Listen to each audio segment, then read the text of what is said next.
My cat's name is Django. We named Django after Django Reinhardt, the jazz musician. So we try our best to live sustainably and zero waste, and we've incorporated that into how we care for Django. So what made you guys decide to try to make his own food and try to limit the waste of your pet? Honestly, it was because of his health. We were feeding him dry cat food, but Django developed crystals, bladder crystals. They are crystallized pieces of something that can make it super painful for the cat and dangerous too. It can cause blockages. So he was not using his box when he should have been. That was our first alert that something was wrong. He's all better now, but the vet recommended that we stop dry food and do wet food only. I found the recipe for Django online. It was a Canadian vet recipe. It's basically ground chicken liver, and some other supplements with bone meal. Making cat food's not something you can come up with your own recipe. You have to do a vet recipe because of particular needs that a cat has. But it sort of mimics what they would get in the wild if they were killing birds and eating them. We chose to make Django's food from scratch because it's cheaper and it's better for him. When we were feeding him the canned food, it was coming to about $150 a month, $5 a day. With the homemade food, it depends on how much you can get the chicken for, but it's roughly $1.75 or $2 a day. So it's about $50 to $60 a month, which is still expensive, but it's much cheaper than doing all canned food. So his poop doesn't smell so much anymore, and his urine doesn't have that strong ammonia smell anymore. His coat is beautiful and shiny, and it's just been a really great switch for him. I would say he has more energy and is peppier and tearing apart her furniture as we speak. We use a pine litter, which is compostable. We scoop out the poop. Because in California, it's not a good idea to flush cat waste down the toilet. It can affect marine life. We usually put it straight in the black bin. And then the remainder of the litter, because it's made from pine, can go in the green bin and be composted. Before we changed Django's food, before we started making it homemade, his cat box smelled like a typical cat box.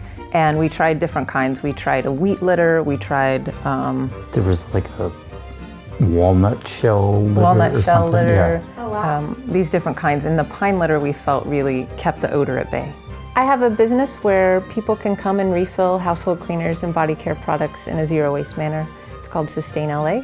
We hope to have a storefront in the future where you can buy litter package free, because it's really hard to find litter package free. In fact, the litter that we chose was originally in a cardboard box, which was great, but now they've repackaged it in a plastic bag. A lot of litter comes in bags that aren't recyclable, and it'd be great to have that sourced in bulk.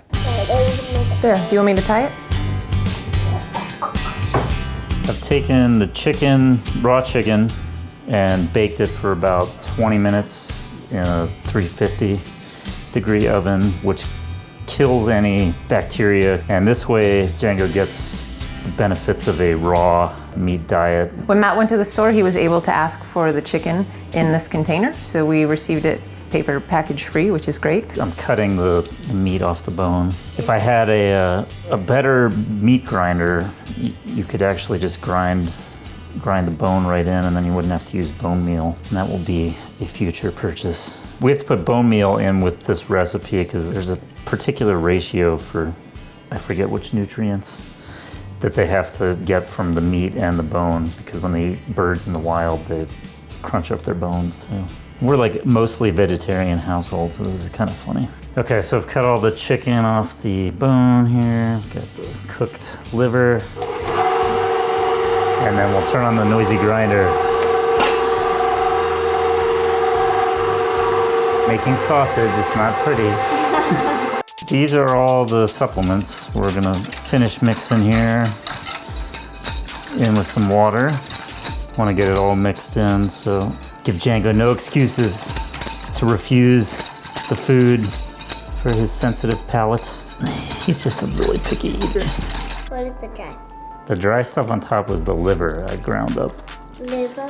The liver, the chicken liver. This much food will last us about 10 days. You can do bigger batches, but this is usually about what I do. You can keep it in the fridge for like a day or two, but the rest has to be frozen, and we freeze them in these little jars. Somebody's excited. Django had an infection as a kitten. He was a rescue, so he has cartilage spurs in his nose, and without the probiotics, he gets sinus infections. Let's eat. Yeah. You don't want this for lunch?